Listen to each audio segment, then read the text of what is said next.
On August 14, 2018, the quiet forest town of Pine Hollow woke to a discovery no one could explain. A single-room cabin, known by locals as the Red Room, was found locked from the inside. No footprints, no forced entry, no signs of struggle. Yet inside lay a mystery that would haunt the town for years. Because whatever happened in that cabin shouldn't have been possible. In a town where everyone knows everyone, no one knows the truth. The victim was Eli Harper, a 32-year-old carpenter known for his quiet nature and his passion for restoring abandoned structures. He moved to Pine Hollow 5 years earlier, renting a modest apartment above the local grocery store. People described him as dependable, reserved, and more comfortable with wood and tools than with conversation. Most evenings he walked the forest trails, sketching old buildings he hoped to restore. His latest project was the old cabin on Ridge Path Trail, a structure whose interior walls were stained a deep, unsettling red.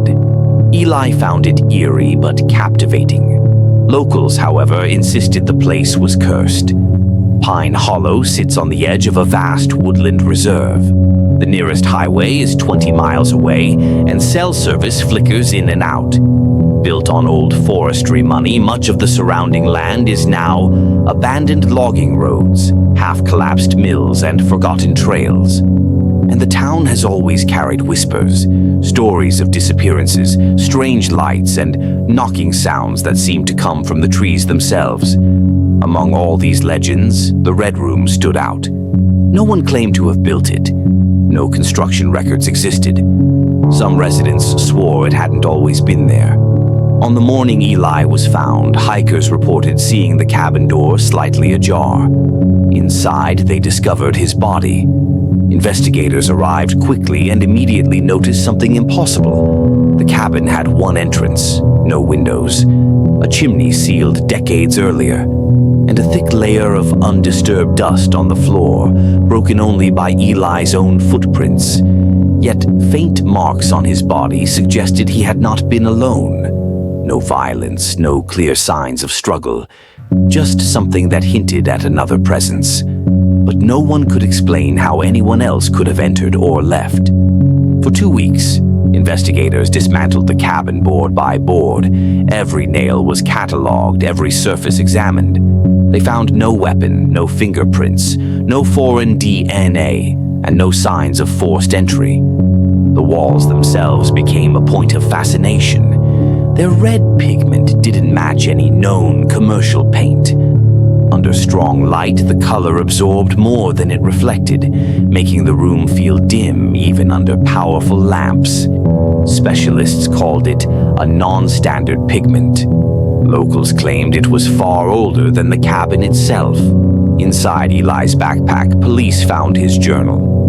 Most entries were ordinary restoration notes until the last few pages. One dated entry read, "Someone is knocking from inside the walls. But when I check, there's nothing." A later, undated line read, "It wants to be seen."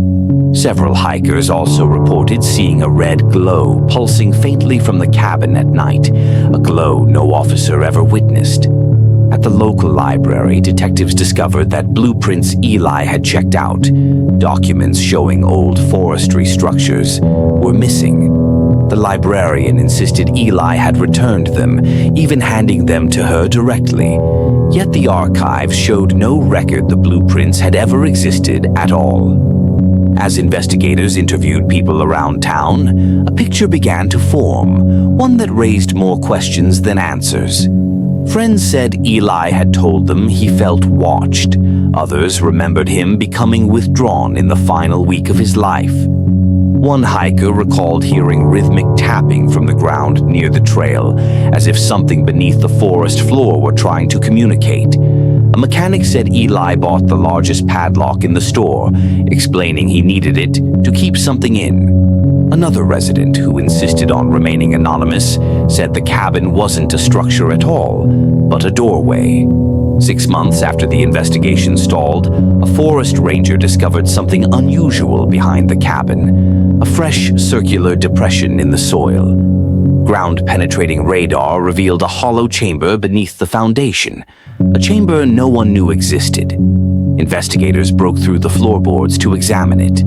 The room was empty except for a single, inexplicable object. A wooden ladder built recently, yet connected to nothing. It ended in midair at both the top and bottom, as though it had been placed there without purpose or destination. Forensics dated it to within the last year.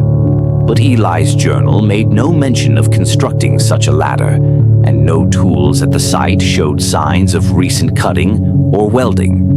Scratches were later found behind the cabin walls, vertical, symmetrical, evenly spaced.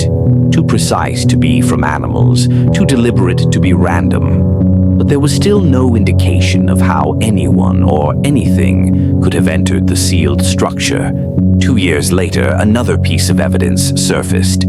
A wildlife conservation camera positioned along the trail had captured a single frame of the cabin on the night Eli died. The timestamp read 10:41 p.m. The image showed the cabin door wide open. No figure inside, no silhouette, nothing. The next frame, taken less than a second later, showed the door tightly shut. Eli was confirmed alive at that time. The hikers found him more than 7 hours later.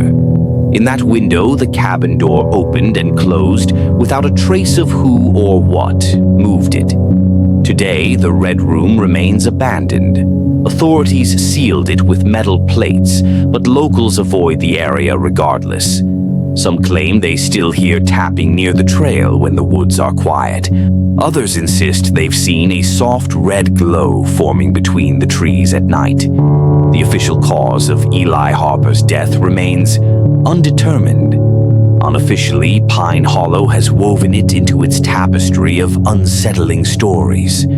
Another legend passed between neighbors, hikers, and amateur investigators searching for explanations. The Red Room of Pine Hollow continues to challenge our understanding of evidence, isolation, and the spaces we assume are empty.